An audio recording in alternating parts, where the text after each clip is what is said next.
Coloque a mão no teu coração, onde você está, aí na sua casa, em nome de Jesus, e concorda com a oração que nós vamos levantar. Pai Celestial, nós estamos em unidade diante de Ti nesse momento. Pai, Tua palavra diz que aquilo que 2 ou 3 concordarem aqui na terra, será feito pelo Pai que estás nos céus. Pai, nós estamos agora aqui num só acordo, num só coração, concordando, Pai, que a Tua graça venha de maneira especial nessa tarde. Pai, envia sobre nós o Espírito de sabedoria, o Espírito de revelação, derrama, Senhor, libera, desata a unção do entendimento e possamos alcançar a ciência, a essência da Tua palavra, porque é ela que nos alimenta. Nos dá, ó Pai, nessa tarde, o mais puro do trigo. Queremos pão para nos alimentar. Traz luz a cada coração, não somente aqueles que estão agora, Senhor, online, vendo a ministração, mas aqueles também que vêm depois para assistir, que a palavra do Senhor venha sobre esses corações e que o nome do Senhor seja glorificado. Tira agora toda distração e estabelece em cada casa, Senhor, uma atmosfera de graça, uma atmosfera de paz, uma atmosfera de liberdade diante de Ti, ó Pai, uma atmosfera de harmonia dentro da família. E que o nome do Senhor, uma vez mais, seja glorificado. Adoramos a Ti por todas as coisas, no maravilhoso nome de Jesus. Amém e amém. Glória a Jesus, louvado seja o nome do Senhor.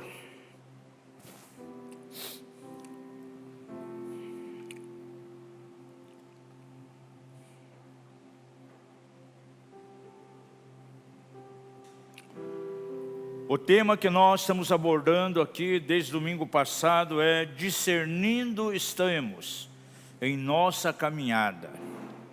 E inicialmente eu falei que nós abordaríamos 5 aspectos que eu considero que são os mais polêmicos, têm gerado muitas vezes controvérsia, e são 5 áreas nas quais é muito importante que nós tenhamos um equilíbrio baseado na palavra. Nós já temos falado que é muito importante que nós estejamos crescendo em tudo e também de uma maneira equilibrada na palavra. E são 5 aspectos que nós estamos abordando. Na semana passada, o primeiro que nós abordamos foi a controvérsia que há entre a questão da teologia da miséria e o amor ao dinheiro. E eu falei que o ponto de equilíbrio para esses 2 lados opostos é a prosperidade em cima dos princípios bíblicos e a vida abundante que Jesus veio nos dar. João 10:10, ele fala de maneira clara que ele veio para trazer vida em abundância. Agora, uma vida abundante, eu expliquei aqui, não se trata em acúmulo de riquezas, porque tem muitas pessoas, têm uma soma alta de dinheiro, têm muitos bens, mas muitas vezes não desfruta da verdadeira prosperidade. Ele não sabe o que é a vida abundante. Por exemplo, tem pessoas que estão com o casamento quase destruindo, né? E eles têm tanto dinheiro, mas com todo o valor que tem, com o patrimônio que tem, não conseguem salvar o casamento e muitas vezes vem o divórcio. Outros têm filhos que vivem na dependência de droga, com todo o recurso financeiro que tem, com todo o patrimônio, não conseguem resolver a dependência química do filho. Então são pessoas que são ricas, porém não têm vida abundante. O ponto de equilíbrio entre a miséria e o amor ao dinheiro se chama vida abundante. É a prosperidade em cima dos princípios da palavra. E o segundo aspecto que nós vimos é acerca do equilíbrio que tem que haver acerca dos dons do Espírito e o fruto do Espírito. Alguém perguntou, e até já aproveito para responder essa pergunta aqui agora, né? Em uma das células, né, nós explicamos no domingo passado que alguns recebem dons, e muitas vezes no decorrer da caminhada deles, apesar de terem um bom começo, foram ungidos pelo Senhor, usados, mas lá na frente cometeram erros e muitas vezes não conseguiram cumprir todo o propósito de Deus. E eu dei alguns exemplos. Em uma das células, então, perguntando, mas então por que Deus não tira o dom deles? Vocês estão fazendo coisa errada, alguns até estão pecando. A Bíblia diz que os dons de Deus, eles são irrevogáveis, o Senhor não vai tirar. Por exemplo, se você dá um presente a alguém, digamos, tem um parente teu, você dá um carro de presente, porque é uma pessoa boa, você gosta muito dela, é uma pessoa que faz bem a você. Você decide dar um carro, só que de repente ela muda o comportamento, já não é mais uma pessoa boa, passa os tempos, ele começa a fazer uma série de coisas erradas, ele já não é mais aquela pessoa agradável, quem sabe ele cai no alcoolismo, faz muitas coisas erradas. Certamente você não vai lá tirar aquele carro dele, né? Eu já apresentei muitas pessoas que eram pessoas joia, legal, mas lá na frente tiveram problemas, quase se levantando como inimigo nosso. Agora, eu não fui tirar as coisas que eu havia dado para ela. Os dons de Deus, diz a Bíblia, são irrevogáveis. E eu expliquei que dom não opera caráter nas pessoas. O que opera caráter em nós são os frutos do Espírito. É aquilo que nós produzimos pela graça de Deus que está em nós. E é muito importante isso. Em um prato da balança nós temos 9 dons do Espírito, no outro prato 9 manifestações do Espírito. E isso é muito importante, temos que ter esse equilíbrio. Eu toquei um pouquinho, né, muitas vezes, segmentos evangélicos que movem mais dentro de uma área carismática, mais profética. Muitas vezes eles têm ali algumas discrepâncias, caem alguns desequilíbrios. Mencionamos a experiência lá de Tessalonicenses, no mesmo capítulo, no versículo diz assim, que não podemos desprezar as profecias, mas no versículo seguinte diz que nós temos que julgá-las, temos que avaliar e reter o que é bom delas. Eu amo o mover profético, eu movo nos dons espirituais, palavra de conhecimento. Em muitos lugares nós vamos aí, até em outros países, para desatar uma unção dentro da renovação, batismo com o Espírito, dons, porém de uma maneira equilibrada. Nós não podemos agora desprezar os dons, né? Eu sempre dou um exemplo, nós lavamos um bebê, aí nós pegamos a água suja do bebê e jogamos fora. Eu não posso jogar água suja com o bebê dentro, vamos tirar o bebê. Então não vamos desprezar os dons, mas vamos equilibrar dentro da palavra. E é tão tremendo, 1 Coríntios capítulo 14, nos dá todos os parâmetros ali, para o funcionamento do dom profético, de maneira ordeira.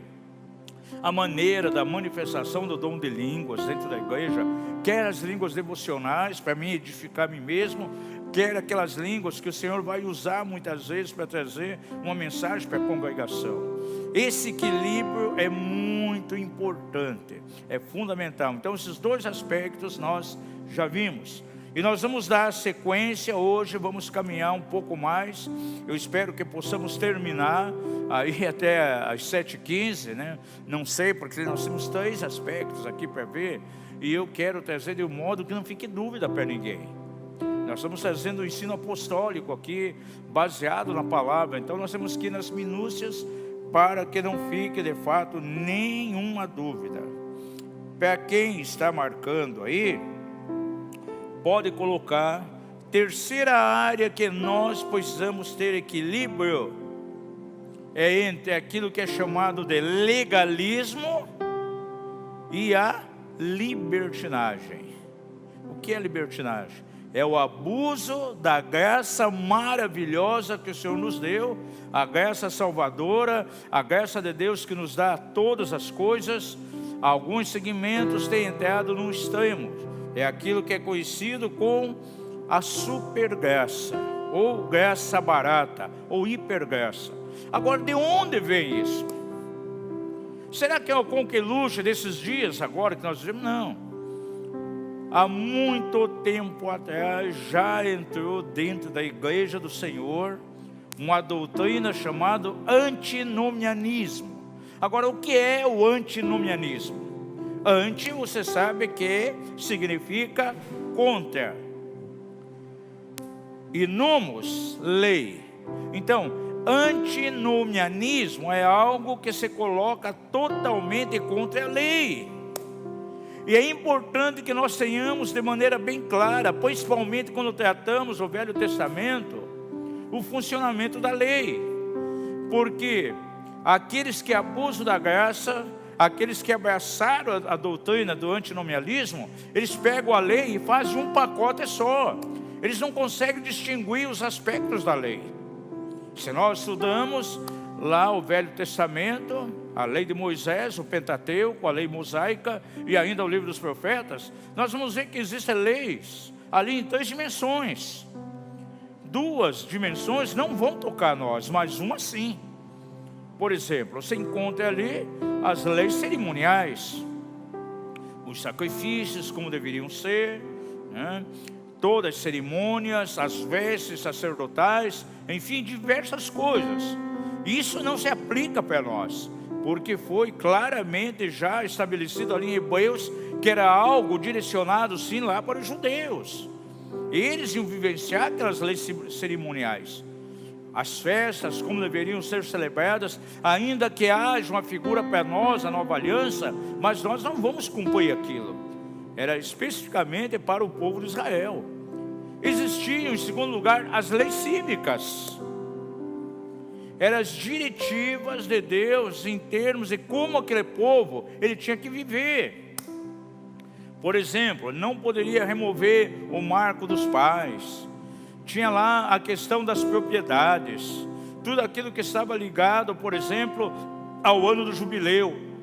De 50 em 50 anos, no dia da expiação, quando tocava a trombeta do jubileu, você encontra isso lá em Levítico 25, cada um voltava para a sua possessão. Aquele que era escravo, então agora não precisava ser escravo mais, a não ser se ele amasse tanto o seu dono e quisesse continuar dentro da casa. Então pegava aquele escravo, levava lá numa porta, colocava a orelha dele na porta e furava com a sovela.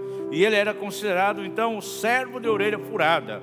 Aquilo é uma figura para nós, mas no entanto para Israel era uma lei cívica. Porém existiam as leis morais. Os 10 mandamentos são leis morais que ultrapassaram as dispensações. Você vê que na dispensação da lei havia uma ênfase muito grande. Os profetas falaram sobre os 10 mandamentos. No discurso, na pregação de Jesus, quantas vezes ele mencionou os 10 mandamentos? E ainda nas cartas apostólicas, você pega lá as cartas de Tiago, Pedro, Paulo, você vê que eles falam de maneira profunda acerca das leis morais. E essas leis morais, elas têm muito a ver conosco, com a vida do cristão. Agora, dentro do antinomianismo, é despaisado completamente, é pegado todas as 3 leis, faz um pacote, lança um forte. Não, nós não estamos mais na lei. Eu quero falar um pouco desse equilíbrio que nós devemos ter. Eu creio que o equilíbrio entre viver de maneira legalista e viver na libertinagem, numa graça barata, o equilíbrio chama-se uma vida no Espírito. Deus deseja que você viva no Espírito. Deus não deseja que eu seja um legalista e nem que eu ande também na libertinagem. Quero abordar um pouquinho do legalismo, porque nós encontramos muito crente legalista. Vemos aí a supergraça causando tantos males, mas nós vemos pessoas completamente mergulhadas, acorrentadas pelo legalismo. E na Bíblia nós encontramos um exemplo de uma igreja que começou muito bem. Começou debaixo da graça, alguém chegou e evangelizou, trouxe a revelação da graça salvadora do Senhor, eles aceitaram a fé, estavam justificados, mas não demorou muito, começou a entrar alguns judaizantes, com a outra proposta, com a outra mensagem. E a mensagem desses judaizantes dizia mais ou menos o seguinte: olha, além de vocês receberem a Jesus, além de vocês se identificarem com a obra da cruz, vocês precisam fazer mais algumas coisas para serem salvos. Vocês precisam guardar, precisam observar a lei de Moisés. E começou a acontecer um problema muito grande naquela igreja. É a igreja da Galácia. No capítulo 3 Paulo, ele fala de maneira muito severa com relação à questão do legalismo. E ele escreve àquela igreja, a liderança da igreja da Galácia, falando o seguinte: ó insensatos Gálatas, quem vos fascinou a vós, ante cujos olhos foi representado Jesus Cristo como crucificado? Só isto eu quero saber de vós: foi por obras da lei que recebestes o Espírito, ou pelo ouvir com fé?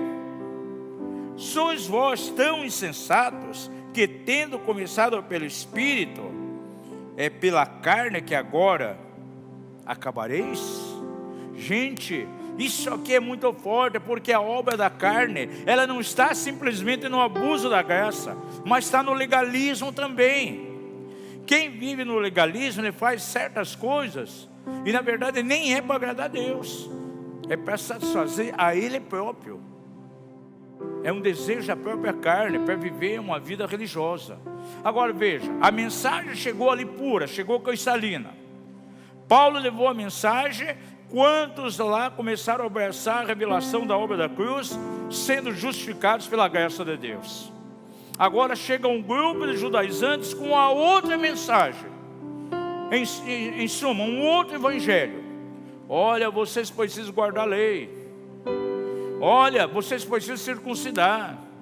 Se os vossos filhos não forem circuncisos ali, circuncidados no 8º dia, vocês não serão salvos.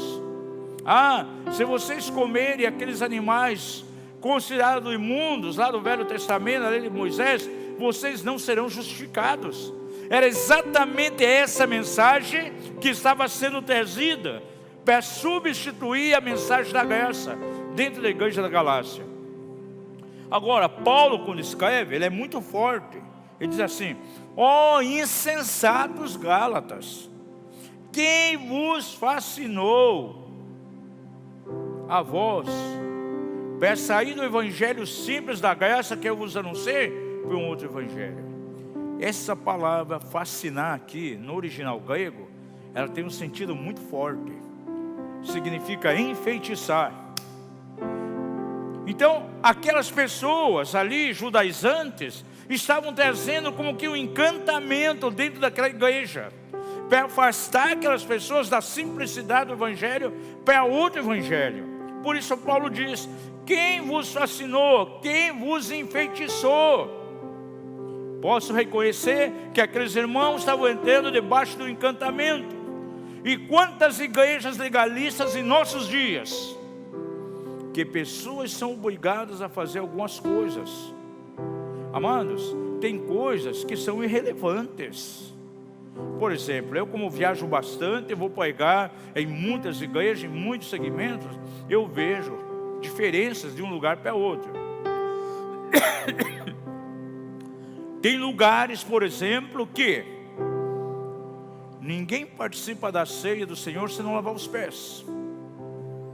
Eu vou pregar, por isso fazem a prática do lava-pés. Eu vou pregar em outras igrejas, ninguém sobe na plataforma calçado, tem que tirar o sapato lá embaixo. Só pode subir descalço. Agora, essas coisas são completamente irrelevantes. Um grupo que faz isso, ele não pode se dividir com um grupo que não faz. As doutrinas que muitas vezes estão separando o corpo de Cristo, estão sendo mais fortes muitas vezes que a própria obra da cruz. Há segmentos que entram em contenda acerca de qual é o dia do Senhor. Não, é domingo, não, é sábado. E começa a haver uma contenda entre eles. Isso anula o sacrifício da obra da cruz. É uma forma de encantamento, e alguém pode estar como que enfeitiçado debaixo desse tipo de dogma. É o legalismo. Todas as vezes que alguém manipula outro para fazer a vontade dele, e usando a própria Bíblia, aí está presente o legalismo. E literalmente essa palavra aqui, enfeitiçar ou fascinar, ela tem um significado muito grande. Significa estar debaixo do olhar maligno. Então Paulo, quando escreve essa igreja da Galácia, diz assim: insensatos Gálatas, Quem vos fascinou a vocês estarem debaixo do olhar maligno? Então é muito sério, amados, essa questão do legalismo. Fascinar, conforme aparece aqui, é enfeitiçar, é estar debaixo do olhar maligno. E o que pode nos equilibrar para que não sejamos legalistas e também para que não venhamos banalizar a graça de Deus? Porque muitos estão usando a graça hoje de maneira barata, sendo até um pretexto para quiserem pecar. Ah não, porque a graça cobre tudo, todos os meus pecados foram perdoados, até os futuros, e eles despersonificam totalmente a manifestação da graça de Deus. Então nós vemos os dois extremos hoje. Por um lado vemos alguns que substituíram a graça de Deus pelo legalismo, vivem na lei. E por outro lado, vemos aqueles que vivem sem nenhuma lei, não consideram as leis morais e vivem, na verdade, numa libertinagem. Amados, vou falar uma frase que me veio ao coração aí. Escreva essa frase aí. Graça sem a revelação das leis morais de Deus é uma desgraça. Quem diz que vive na graça, mas ele desconsidera os princípios, as leis morais de Deus, os mandamentos, ele vive realmente numa grande desgraça. Deus quer que você tenha uma vida equilibrada. E aqui da Yarne, o nosso desejo, que como igreja vivamos uma vida equilibrada. De que maneira? Cada cristão, cada membro, cada filho dessa casa, vivendo a vida no Espírito. Guarde no teu coração. Leis cerimoniais foram abolidas, está lá em Hebreus. Leis cívicas era para o povo de Israel, mas as leis morais transcendem todas as dispensações. Você vai encontrar no Novo Testamento Jesus falando sobre essas leis, nas cartas de Paulo, de Pedro, de Tiago. Vou dar algumas características de um legalista. Vamos checar as nossas próprias vidas. Irmãos que não são aqui da Yarne, que estão assistindo aqui essa mensagem, os que vão assistir depois, vamos fazer um checklist aqui, analisar nossas próprias vidas, para ver se nós estamos vivendo de uma maneira legalista. Vamos ver algumas características do legalista. Primeiro, o legalista, ele centraliza a sua vida em torno de leis e não em torno de Deus. Para ele é mais importante guardar as regras legalistas do que basicamente ter uma vida de piedade, uma vida de devoção em torno de Deus. Ele coloca as regras acima da própria palavra de Deus, da experiência dele com Deus. Você pode analisar em Mateus 22, 37, 38, vem algo forte através da boca de Jesus, quando ele declara: amarás ao Senhor teu Deus de todo o teu coração, e de toda a tua alma, e de todo o teu entendimento. Esse é o grande e primeiro mandamento. Acontece que o legalista, aquele que está preso no legalismo, ele não ama o Senhor de todo o coração, ele não ama o Senhor em primeiro lugar. O que ele ama? As regras, os dogmas. Gente, eu conheço irmãos que se dividem com o resto do corpo de Cristo. Ele despreza os outros irmãos. Por quê? Porque o irmão crê diferente dele. E você vai ver, aquela crença que ele sustenta não é nem princípio da palavra, é um uso e costume. E nós vemos, infelizmente, nos dias de hoje, por exemplo, tem pessoas que jamais vão desejar orar junto com alguns irmãos, principalmente irmãs de alguma igreja, porque simplesmente elas não estão de saia, estão usando calça comprida. Gente, eu saí desse legalismo. No começo da minha conversão, eu estava mergulhado no legalismo, mas tão logo eu vi que aquilo estava totalmente por fora. Eu nunca esqueço como quando meu pastor, que era legalista também, foi num grande encontro em Itajaí, aqui numa festa dos tabernáculos, e Deus estava movendo, pessoas cheias do Espírito, né? Pessoas ali adorando o Senhor, profetizando. A primeira mensagem que ele pregou na nossa igreja, ele disse assim: eu não entendo, como é que pode aquelas pessoas tão mundanas, aquelas mulheres usando calça e não usando saia, e profetizando, falando em línguas. Eu fico até confuso com isso. Então, colocam essas coisas, uso e costume, acima do amor que deve ao Senhor. É o comportamento legalista. Se você vai falar com o legalista, você vai ver que a experiência dele não está centralizada no amor ao Senhor. Está centralizado em ele guardar regras. Nem são princípios, são regras. E regras são humanas, princípios vêm de Deus. A vida dele, ele vive em torno daquilo ali. A segunda característica de um legalista: o legalismo imputa ao legalista mais cumprir as regras do que ver as necessidades das pessoas. Amados, o legalismo, ele coloca uma venda nos olhos da pessoa, porque ela não quer fazer o bem, ela não demonstra amor. A Bíblia nos mostra, irmãos, de maneira tão clara, o nosso coração tem que estar centrado na verdade e no amor de Deus. Agora, a um legalista, o sacrifício em guardar regras é muito mais importante do que demonstrar o amor. Ele nunca vai avaliar a necessidade das pessoas. E me vem à mente tão forte aqui, aquela mulher andou exatamente 18 anos encurvada, com um problema sério na coluna. E era uma filha de Abraão, como alguém hoje que fosse quem? Uma irmã na fé. E ela estava exatamente dentro de uma sinagoga, no dia de sábado. O texto de Lucas 13, de 11 a 16 diz assim: e estava ali uma mulher que tinha um espírito de enfermidade. Havia já 18 anos, e ela andava encurvada, e não podia de modo algum endireitar-se. Vendo a Jesus, chamou-a e disse: mulher, estás livre da tua enfermidade. O que era mais importante para Jesus? Que ele estava vivendo na sinagoga ali no dia de sábado? Ou a necessidade daquela mulher? O que era mais importante para ele?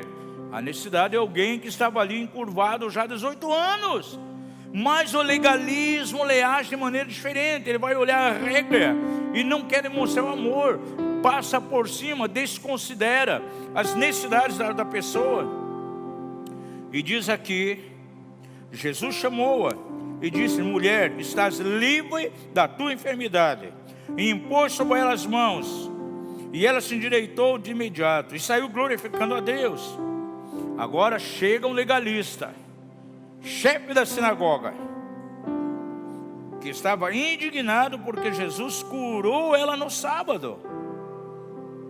E tomando a palavra em que se deve trabalhar, vinde pois neles para seres curados, e não no dia de sábado. E o que o Senhor respondeu? Hipócritas, no sábado não dispõe da manjedoura cada um de vós o seu boi ou jumento, para o levar e beber? E não devia ser solta dessa prisão no dia de sábado essa que é filha de Abraão, a qual há 18 anos Satanás tinha presa? Legalismo, preso completamente a legalista. E a igreja legalista hoje. Há muitos anos atrás, a minha esposa eu e minha esposa fizemos uma ministração pessoal de libertação para uma pessoa que precisava. E no final, quando terminamos, foram umas 2 horas e pouco de ministração, Deus colocou uma palavra no espírito da minha esposa: pegue o dinheiro que você tem e dê essa pessoa. Ela abriu lá a carteira, tinha 30 reais. Minha esposa deu 30 reais para aquela irmã. Ela começou a chorar. Ela disse assim: você não imagina o que esse dinheiro vai fazer diferença para mim.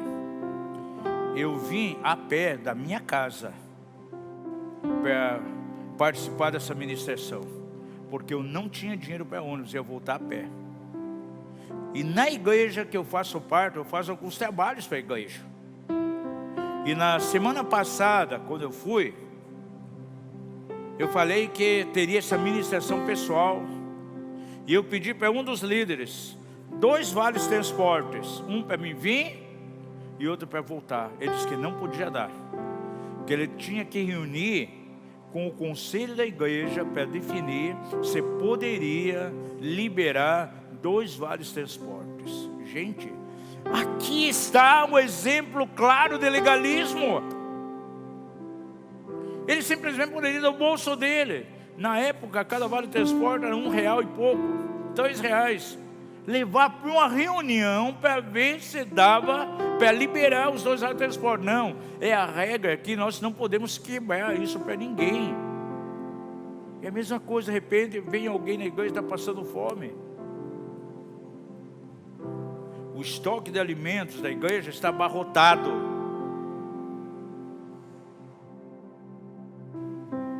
E não é liberado alimento, a cesta básica, porque depende de reunião, não sei com quem. Eu fiquei escandalizado, no bom sentido, com a determinada igreja da cidade. Quantas pessoas passando necessidade na igreja, tinha um salário baixo, sem alimento para colocar na hora do almoço, e a igreja abarrotada de pacotes de feijão, arroz, macarrão. E sabe o que está acontecendo com a maioria dos pacotes? Já estava até com bichos, de tanto tempo que estava ali. Feijão carunchado, arroz com bichinhos lá dentro, de tanto tempo que estava ali, pessoas passando fome. Porque o legalista, ele olha mais para a regra do que a necessidade das pessoas. Aí esse chefe da sinagoga era mais importante do que guardar a regra, guardar a lei. No dia de sábado ninguém pode fazer nada. E censurou Jesus, simplesmente por curar aquela mulher. É assim que age o legalista. Ele substitui as regras, o legalismo, pelo verdadeiro amor. Ele não se preocupa com as necessidades das pessoas. Lá em Marcos capítulo 3, verso 1 a 6, você encontra Jesus curando também um homem que tinha uma das mãos atrofiadas. E isso aconteceu no dia de sábado. E censuraram Jesus, porque Jesus simplesmente estava demonstrando a medida de amor. Estava ensinando ali que o amor está acima das regras, que o amor está em cima daquilo que os homens determinam. Outra vez entrou numa sinagoga e estava ali um homem que tinha uma das mãos atrofiadas. E observavam para ver se no sábado curaria o homem, a fim de acusarem, a fim de julgar Jesus. Porque o legalista, ele vive em cima do quê? De acusação e julgamento. E disse Jesus ao homem que tinha a mão atrofiada: levanta-te e vem para o meio. Então lhe perguntou: é lícito no sábado fazer bem ou fazer mal? Salvar a vida ou matar? Eles, porém, se calaram, porque na mente deles poderiam até a pessoa morrer. O importante para eles era guardar o sábado. O seu doente está ali, deixa que morra. É mais importante o legalismo, a regra, a lei, do que basicamente a necessidade da pessoa. E é o que nós vemos hoje. E olhando ao redor para eles com indignação, condoendo-se da dureza dos seus corações, Jesus disse ao homem: estende a tua mão. E ele estendeu. Ele foi restabelecida. E os fariseus, saindo dali, entraram logo no conselho com os herodianos contra ele para o matarem. Eu vejo que de repente nós temos uma guerra agora, guerra santa, dentro do cenário evangélico.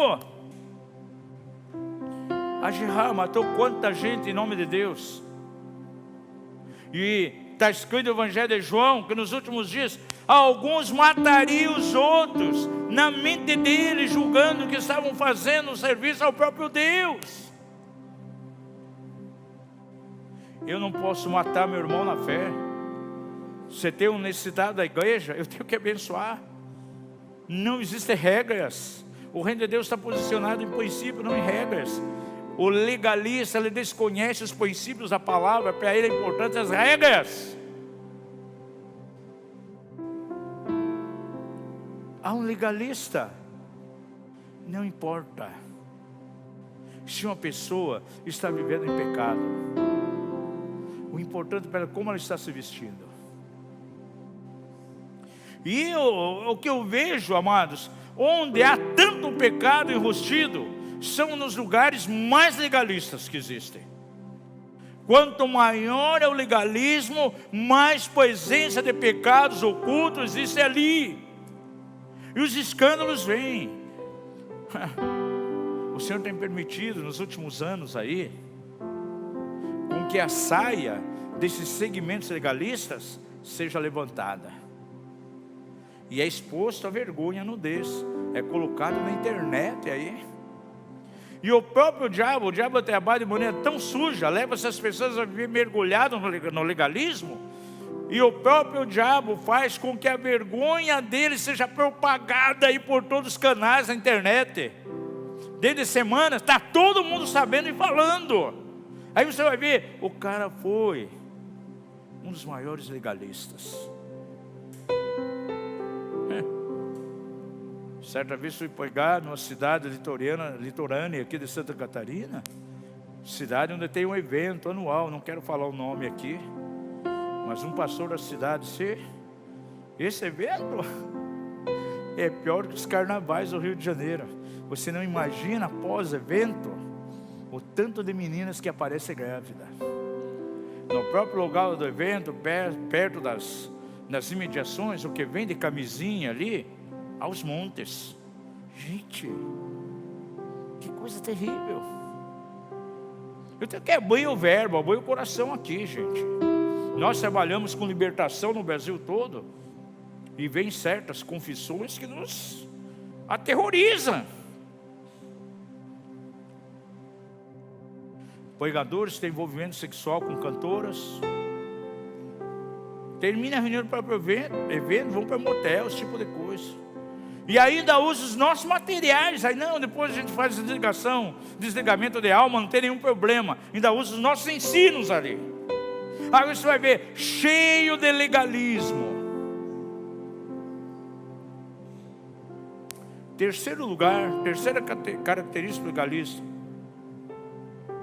Então, em primeiro lugar, ele enfatiza mais as regras. Está mais acercado de regras e não de Deus. Segundo lugar, ele não manifesta o amor de Deus, ele coloca as regras acima do amor que ele tinha que manifestar. Terceira característica, o legalista enfatiza sempre o quê? O exterior. E um líder legalista, ele fica tão feliz quando ele olha para a congregação e vê que todo mundo está fazendo o que ele quer. Eu quero todas as irmãs de cabelo comprido aqui. Vestido, saia para baixo do joelho. E quando ele vê as pessoas vestidas assim, o egoísmo dele é inflado. Eu sou tal, eu tenho autoridade, as coisas acontecem como eu quero. E no passado, amados, minha esposa fez parte de um grupo legalista desse, onde o vestido era medido no culto. Tinha que estar para baixo do joelho. E se da planta do pé até onde estava o vestido tivesse mais que tanto centímetro, a pessoa era excluída da igreja. Graças a Deus ela saiu desse legalismo cedo, ficou pouco tempo ali. Mas é terrível. O legalista enfatiza o exterior. Aí você vai ver esses líderes que ficam muito felizes quando as pessoas cumprem essa regra do exterior. Ele se sente muito contente. Isso enche o egoísmo dele. Lucas 11, 38, 41. A Bíblia diz que o fariseu admirou-se, vendo que ele não lavara as mãos antes de almoçar. E o Senhor lhe disse: ora, vós os fariseus limpais o exterior do copo e do prato, mas o vosso interior está cheio de rapina e maldade. Vocês são loucos. Quem fez o exterior, não fez também o interior? Dai, porém, de esmola o que está dentro do copo e do prato, e eis que todas as coisas vos serão limpas. A gente fazer o exterior, gente. No primeiro congresso da denominação onde me converti, onde eu fui, glória a Deus, o presidente daquela denominação estava tendo uma libertação tão grande da questão de legalismos e costumes. E ele contou um episódio que aconteceu na igreja dele. Se converteu uma mulher, e essa mulher estava com muito amor a Jesus, aquele fogo, aquela paixão de nova convertida, buscando a Deus. Como aquela igreja era legalista, estava saindo ainda, chegou uma das irmãs, disse: poxa, você está tão feliz, mas essa alegria tua aí não vai durar muito tempo não, porque a maneira que você vive, você não agrada a Deus. Você acha que vai agradar a Deus você vindo cada culto com uma peruca diferente? Você usa peruca e está mudando toda semana? Deus ama aqueles que vivem de maneira natural. Esse cabelo artificial não é natural. Como você acha que Deus te ama dessa maneira? Você tem que ser você, não tem nada artificial no teu corpo. Aí essa irmã olhou bem e disse: tá bom, você também tem o mesmo problema, porque você usa dentadura, não são teus dentes naturais. Aquela mulher não tinha onde colocar o seu rosto, ela vivia num legalismo. É exatamente isso que Jesus está falando aqui. Ah, mestre, você vai almoçar agora e não lavou a mão, olha as regras aqui. E Jesus trouxe uma lição tremenda. O importante é o interior, aquilo que está no coração. Gente, o que adianta uma pessoa mudar toda a aparência exterior e não mudar o seu interior? Não ter uma nova natureza, não ter a natureza divina. Pega um porquinho, leitãozinho. Estava vendo uma reportagem esses dias aí, pessoa colhendo leitão dentro de casa, né? Como se fosse um cachorro.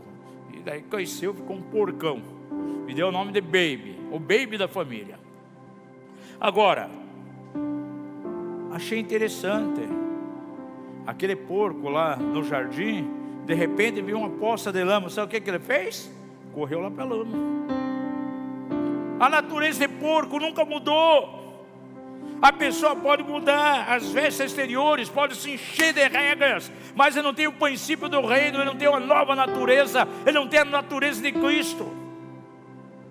Ele vai cair no pecado novamente, ele vai fazer as mesmas coisas.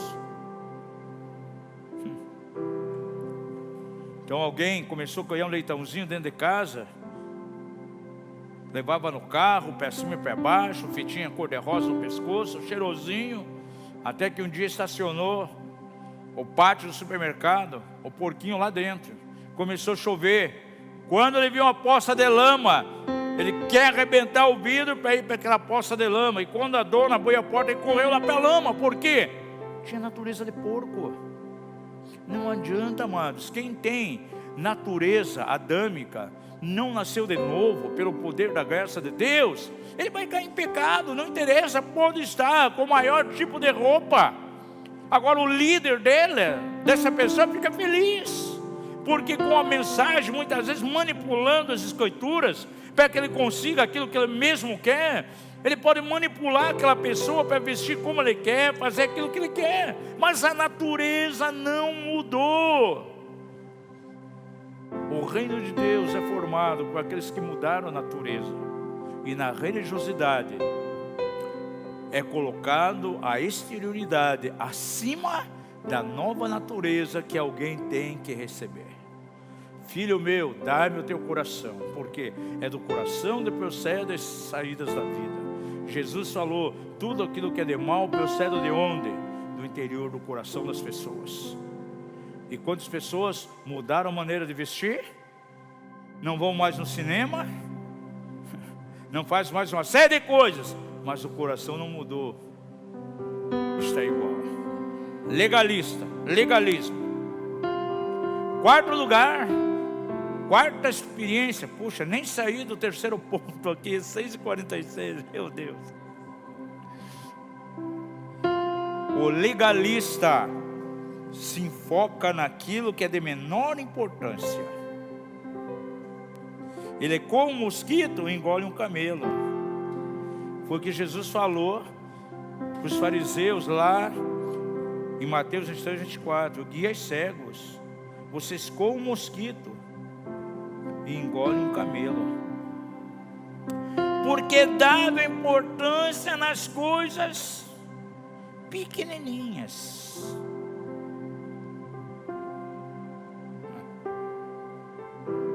É aquele camarada que vive em adultério de maneira tão terrível. É um adúltero. E de repente está cometendo adultério com alguém da própria igreja. E diz, não, essa forma de intimidade sexual é condenado na Bíblia. Essas formas de intimidade, perversão sexual não pode ter dentro da intimidade. Vamos ter aqui um envolvimento sexual santo, sem as anormalidades. Gente, que coisa é essa? É o tipo de pessoa que está coando um mosquito, engolindo um camelo.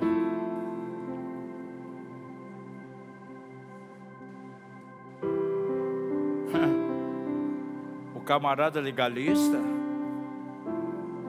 ele vai para o almoço,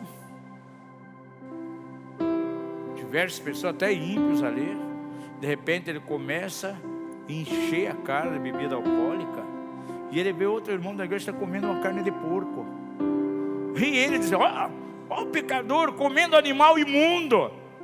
O que está fazendo? Coando o mosquito e engolindo o camelo.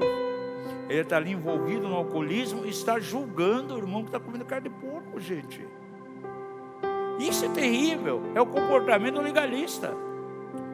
Porque para ele, o enfoque dele está nas coisas que não têm importância.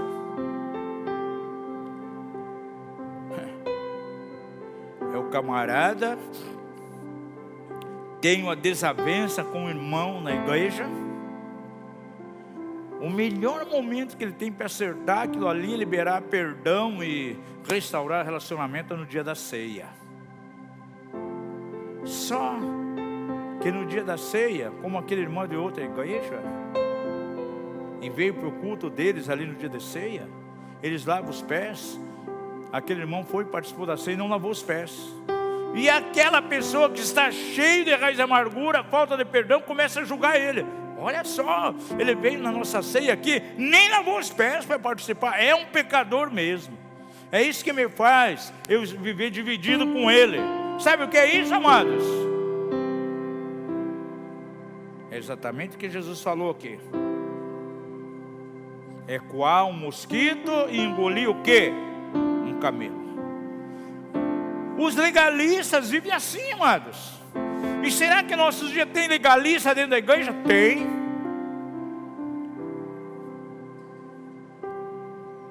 Número 5. O legalismo é caracterizado pelo egocentrismo, pelo orgulho, e o menosprezo e o julgar aos demais. Porque o legalismo leva a pessoa a ser tão prepotente, tão orgulhosa, que ele vai viver o quê? Julgando o outro que não faz aquilo que ele crê que é o certo, a regra que é certa. E por isso ele despreza aquela pessoa. Você lembra lá em Lucas 18? Como que era a oração daquele fariseu legalista que estava em pé? Oh Deus, graças te dou, porque eu não sou como os demais homens, que são roubadores, são injustos, são adúlteros, e nem ainda eu sou como esse publicano. Jejuo 2 vezes na semana. dou o dízimo de tudo quanto ganho. Ele vivia no auto-engano, amados. O legalista, ele não consegue ver seus erros. Ele vê o erro de todo mundo, menos dele. E sempre vai comparar a vida dele com os outros. Eu jejuo tantas vezes na semana, eu dou dízimo de tudo. Aquela pessoa nem dizima lá do trabalho dele. Eu sei que ele ganha muito mais que isso, mas olha quanto ele dá de dízimo. Gente, legalismo puro. E na igreja está cheio de religiosos, cheio de legalistas. O legalista, ele não tem uma verdadeira compreensão da própria ação pecaminosa na vida dele. Esse cara aqui não tinha. Ele vivia no auto-engano. Eu não sou como publicano, jejuo tantas vezes no dia. Eu não sou como esses adúlteros. Eu não sou como esses roubadores, mentirosos. O legalista, ele não consegue ver, discernir o rato podre que mora dentro dele. E o legalista só é liberto desse legalismo o dia que Deus vai e arranca esse rato podre que vive dentro dele e esfrega no nariz dele. Sepulcro caiado.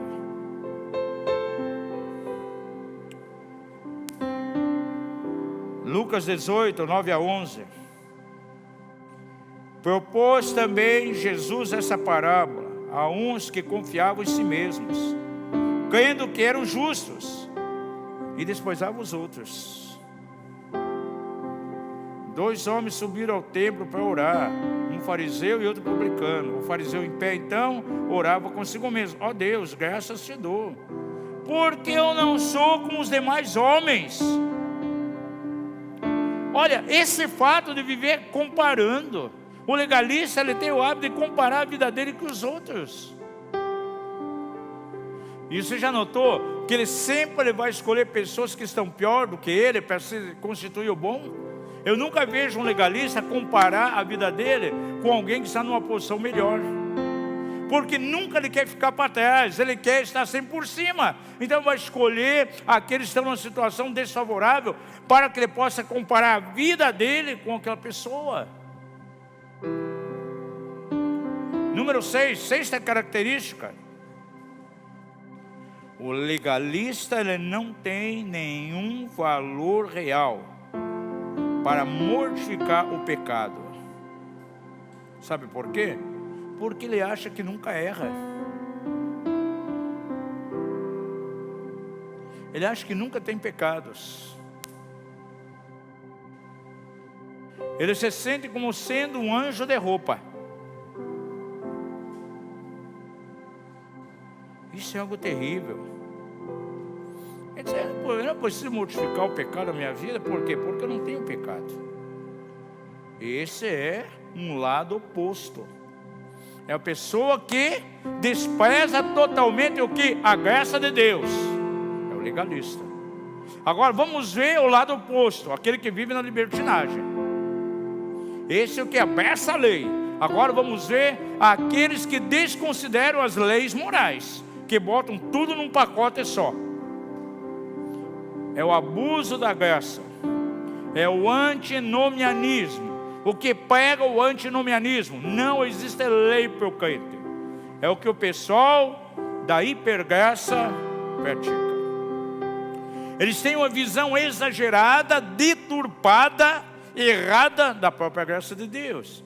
Pega o ensino da graça maravilhosa de Deus, a graça que nos salva, a graça que nos resgata, e desfiguram completamente a graça de Deus, levando as pessoas a um direito de cometer pecados em nome da graça. Esse ensinamento da hipergraça eu vejo como epidemia. É mais forte que o Covid-19. Se eu tivesse condição, eu queria inventar uma vacina para aplicar nos que foram contaminados por essa epidemia. É interessante que nos dias de Judas já existia esse tipo de ensino. E se você ver o verso 4 lá da Epístola de Judas, diz que eles entraram de maneira dissoluta, trazendo esses ensinos contra a verdadeira graça, e foram levando as pessoas a cair da revelação da graça de Deus. Gente, essa epidemia, as raízes desse ensino diabólico, é tão fácil de entrar dentro da igreja, e cria raízes, depois é difícil de tirar. Eu tenho ficado surpreso, irmãos que eu conhecia, pastores, alguns que eu tinha uma comunhão tão linda, tão maravilhosa, aqui a nível nacional, hoje estão nessa maldição, e se tornaram tão egoístas, que eles não querem comunhão com ninguém mais, eles acham que somente eles são certos. E contemplando, aqui no Brasil e fora do Brasil, os que estão aí abraçados com o antinomianismo, que estão vivendo a graça barata, eu encontro dois tipos de pessoas. Alguns que caíram de uma maneira tão forte, que eles usam essas doutrinas da hipergraça agora para mascarar a vida pecaminosa que eles levam, porque estão se alcoolizando, muitos deles já destruíram o casamento, já estão até com a terceira, quarta esposa, tudo em nome da graça. Diz que a graça, os pecados futuros são todos perdoados, então não tem nenhum problema. E eles usam esses ensinos distorcidos para quê? Para camuflar a vida pecaminosa que eles vivem. Esse é um lado. O segundo aspecto que eu tenho observado são alguns irmãos queridos, zelosos, que nós conhecemos no passado, que infelizmente foram aceitando isso, foram trazendo para dentro dos seus ministérios, ainda que não estão cometendo pecados, mas há muito erro doutrinário, é uma mescla, eles já não conseguem distinguir a verdade daquilo que é erro. Eles até pregam em textos: somos salvos pela graça de Deus, sim, lá em Efésios. Em Cristo fomos reconciliados com Deus, amém, e outros textos mais. Mas pregam alguns exageros também. Pegam Romanos capítulo 8, Romanos 8, tem que ler não só o primeiro versículo, chegue até o verso 4 para ver o que diz. Vamos conferir aqui Romanos 8. Você que está em casa tem uma Bíblia aí, pega aí, vamos ver Romanos capítulo 8.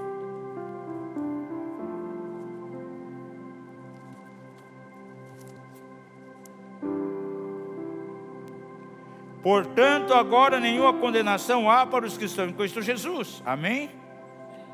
Eles pregam muito esse versículo 1, mas desprezam os outros dois. E o que dizem na sequência? Porque a lei do Espírito da vida em Cristo Jesus, aleluia, me livrou do pecado e da morte. Portanto, que era impossível a lei, visto que se achava fraca pela carne, Deus enviando o seu próprio Filho, em semelhança da carne do pecado, e por causa do pecado, o que ele fez? Na carne condenou o pecado. Vamos adiante. Para que a justa exigência da lei se cumprisse em nós. Em quem? Que não andamos segundo a carne, aleluia, mas segundo o Espírito. Aí esse verso 4 aqui é desprezado totalmente. Vai criando dogmas. A Bíblia, amados, nós temos que ter uma visão completa.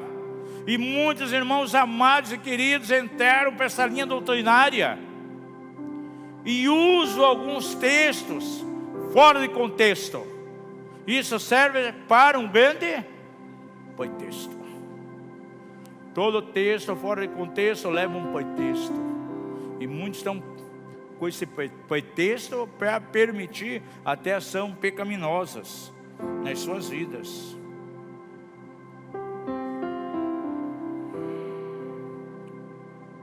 É muito triste dizer que muitos pregadores dessa graça barata vivem em pecado e aliviam a sua consciência, pregando a respeito de um Deus amoroso, que ama a todos e que nunca condena.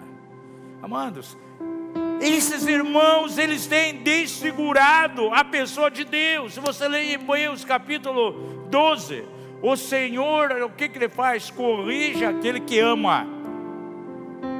Um pai que ama, o que Ele vai fazer quando vê o filho errado? Vai corrigir. E quando Ele está corrigindo, esse filho deixou de ser filho? Não. O que o pai está fazendo? Revelando o lado forte do seu amor na direção do filho.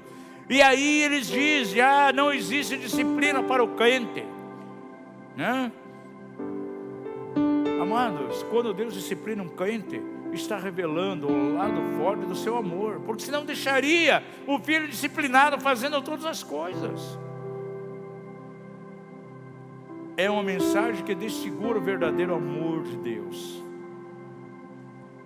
E Deus vai nos corrigir quando estamos errados, sim.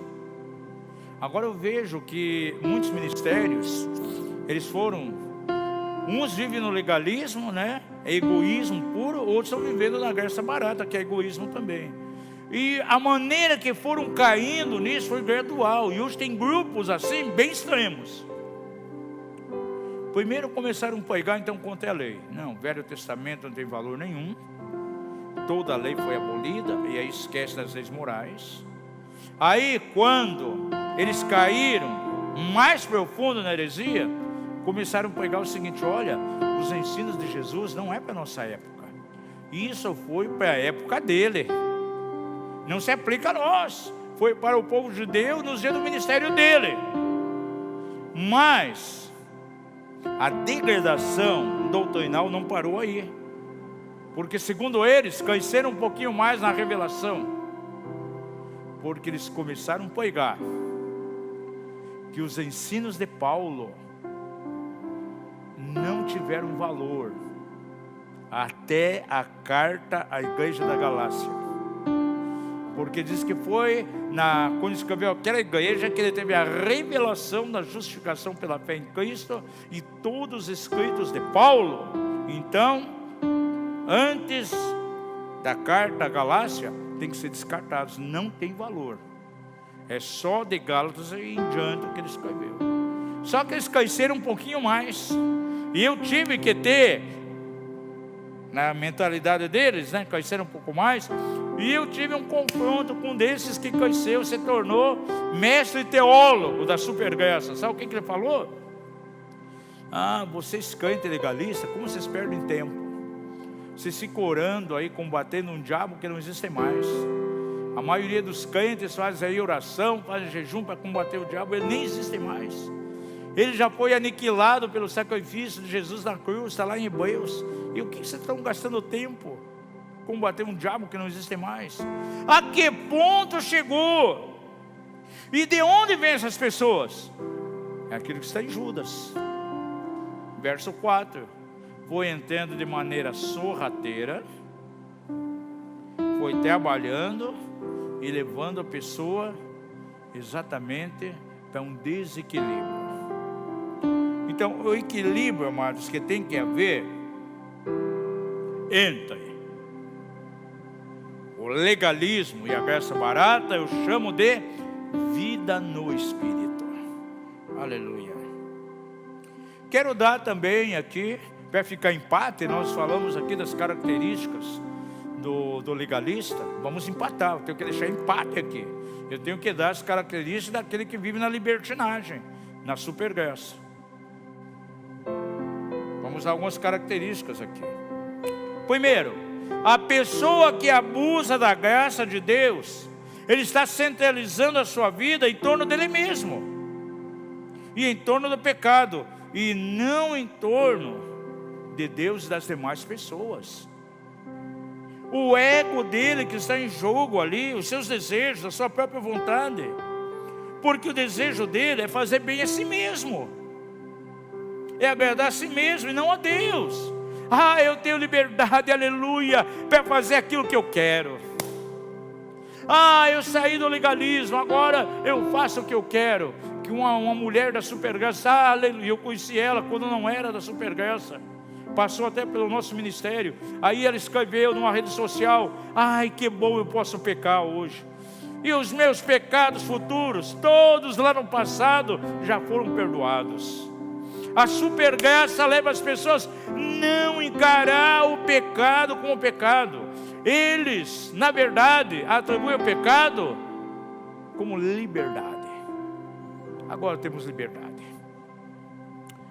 Palavra do Senhor, Gálatas 5, 13 e 14. Porque vós, irmãos, fostes chamados à liberdade, mas não useis da liberdade para dar ocasião que a carne. Antes, pelo amor, servi-vos uns aos outros, pois toda a lei se cumpre numa só palavra, saber: amarás a teu próximo como a ti mesmo. E na hipergraça isso aqui é descaracterizado, porque a pessoa quer fazer aquilo que ela quer agradar a si. Eu posso ir com a turminha aí num restaurante, eu posso tomar quantas cervejas eu quiser, posso tomar vinho. Quem não faz está na lei, é legalista. Só que com isso ele vai ferir muitas pessoas. Quem está agradando? Ele mesmo, alimentando o seu egoísmo, ferindo a consciência de outros. Dois extremos violentos. 1 Coríntios 10, 22 a 24. Todas as coisas me são lícitas, disse Paulo, mas nem todas as coisas convêm. Todas as coisas me são lícitas, mas nem todas as coisas edificam.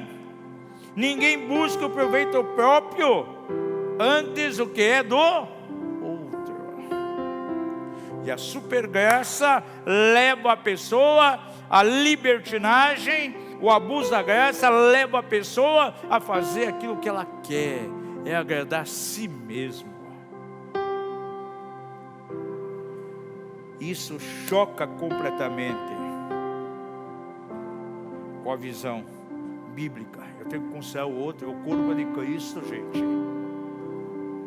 Então, o legalista alimenta seu egoísmo, quando tudo está da maneira que ele quer. As pessoas se vestem como ele quer, usa as regras que ele ensina, ele fica satisfeito. O ego dele. E o da supergraça também. Faça o que eu quero, né? Não preciso guardar a lei. Tenho liberdade para tudo. Para quê? Satisfazer o próprio ego dele. Número 2. A pessoa que está no abuso da graça, ele vai converter a graça de Deus como se fosse uma licença para pecar. Amados, graça de Deus não é licença para pecar. Futuramente, aí um dia eu quero falar sobre duas coisas que combinam: graça e glória. E a Bíblia nos mostra muito que a finalidade da graça, eu crescer na graça, é para manifestar a glória. E tem muitos textos da Bíblia que você vai ver a glória colocada ao lado da graça, não se separa. A graça não é para levar alguém a viver da maneira que ele quer, não é para viver despersonalizado da imagem de Deus. A graça é para trabalhar em nós, para nos conformar à glória de Deus, para nos tornar parecido com o Senhor. Por isso Jesus se manifestou, diz a Bíblia, cheio de graça e verdade. E quando a verdade e a graça nos toca, somos transformados de glória em glória pela graça de Deus. Essa é a finalidade da graça.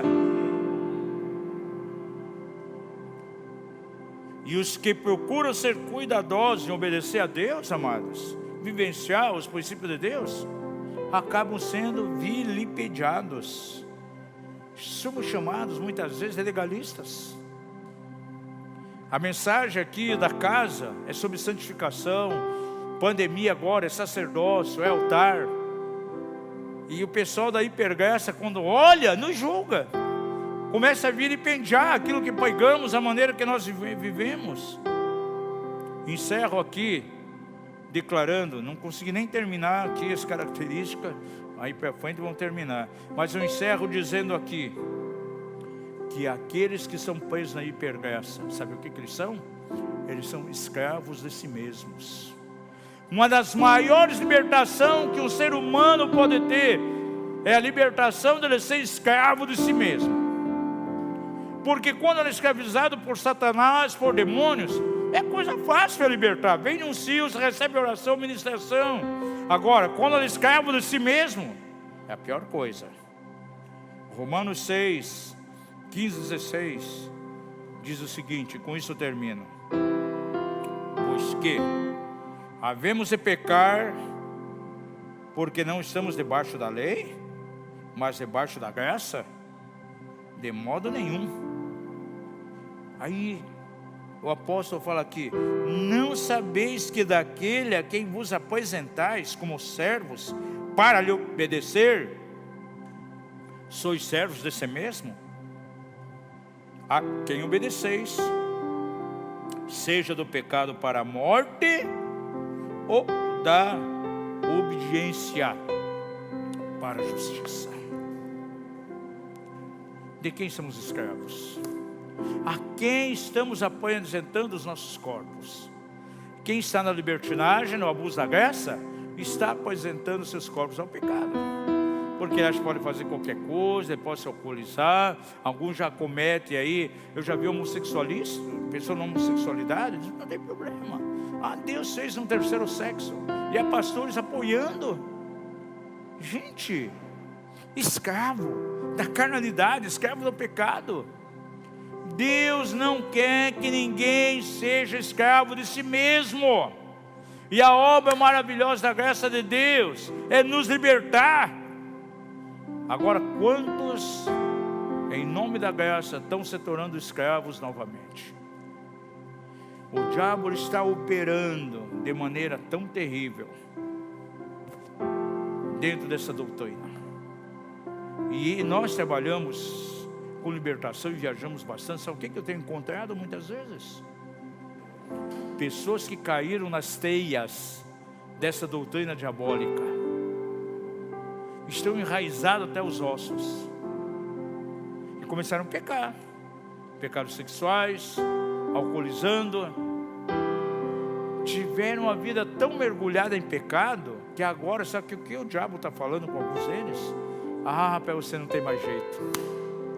Além de trazer um peso de acusação, diz assim, não, tua vida está tão suja, ninguém pode fazer mais nada por você, nem mesmo Jesus. E muitos deles vão e tentam tirar a vida, e alguns se suicidam.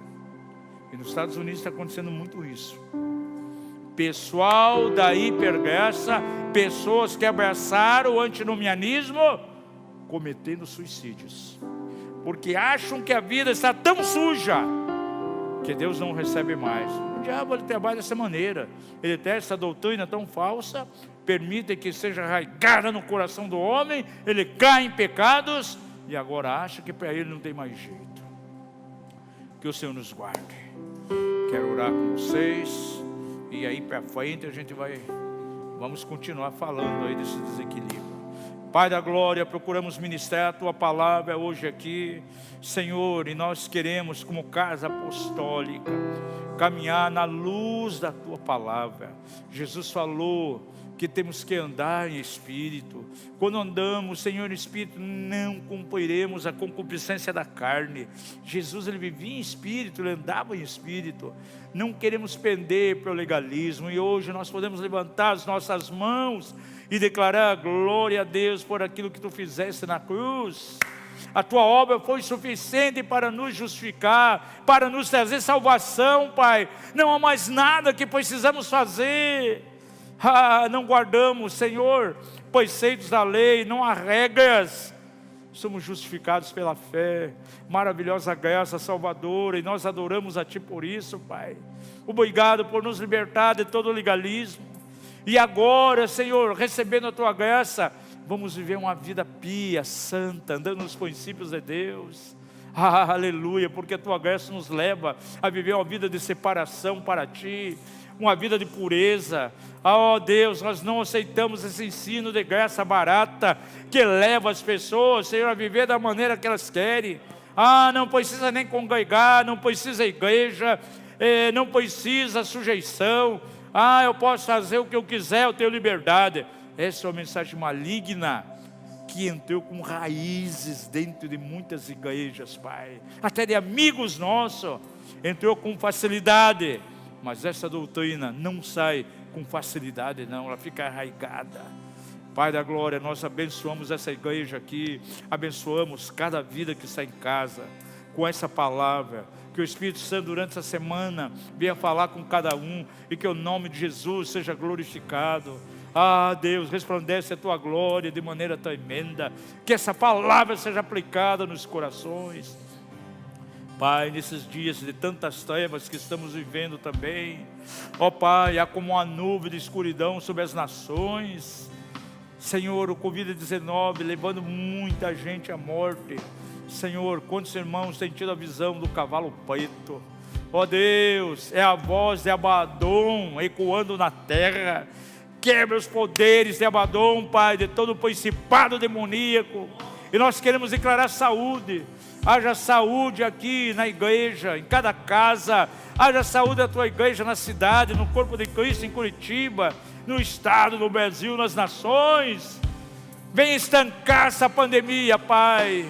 Em nome de Jesus, tudo aquilo que está ligado à morte seja desfeito. Em nome de Jesus, levantamos as nossas mãos, Pai. Ó Deus, pedimos a força do Teu Espírito, Pai, que seja dissipando todo o mal. Que as promessas do Salmo 91, elas se cumprem em nós.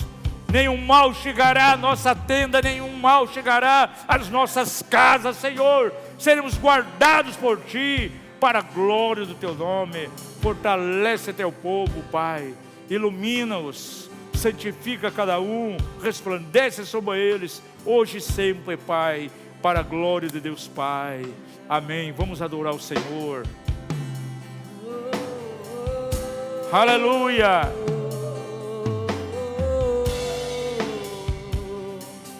Vem fazer o que nenhum homem fez. Vem fazer Aleluia. Sim. o que a história nunca viu. Vem cumprir o descrito em Joel.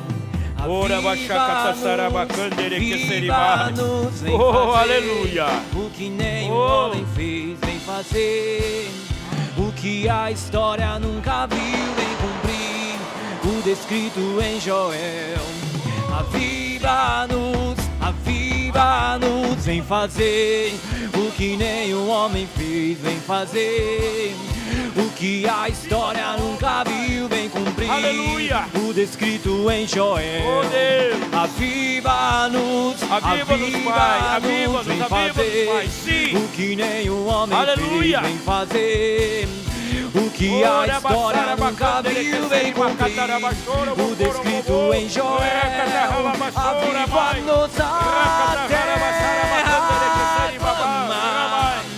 Sim, sim. A terra clama, sim. A terra chama, chama, chama. Aleluia. Mais Oh uma Deus, sim. vez. Aleluia. Queremos o céu descer.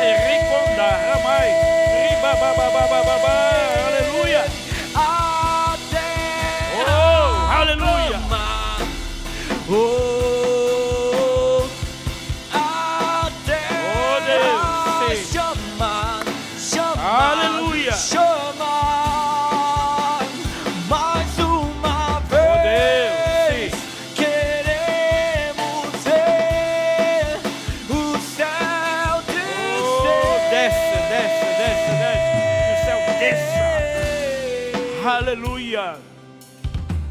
Que a graça de Deus seja abundante em tua vida, que você possa crescer na graça, porque a graça foi dada a você para você viver em santidade, para você se aproximar mais de Deus, para você ter uma vida abundante, para você ser transformado de glória em glória na mesma imagem dele, aquele que te chamou, aquele que te resgatou.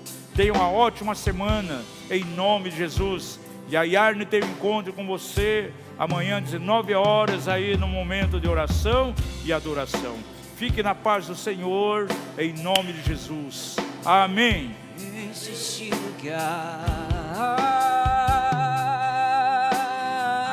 lugar, te damos liberdade. que caia o teu espírito.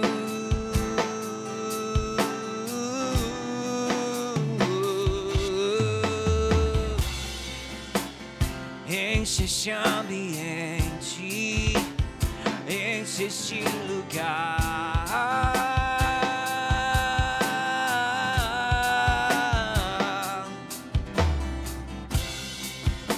Te damos liberdade, que caia o teu espírito.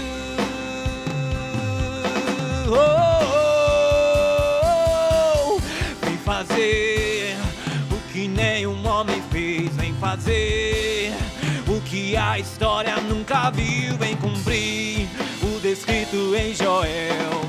Aviva-nos, vem fazer o que nenhum homem fez, vem fazer o que a história nunca viu, vem cumprir o descrito em Joel. Aviva-nos, vem fazer o que nenhum homem fez, vem fazer o que a história nunca viu, vem cumprir o descrito em Joel.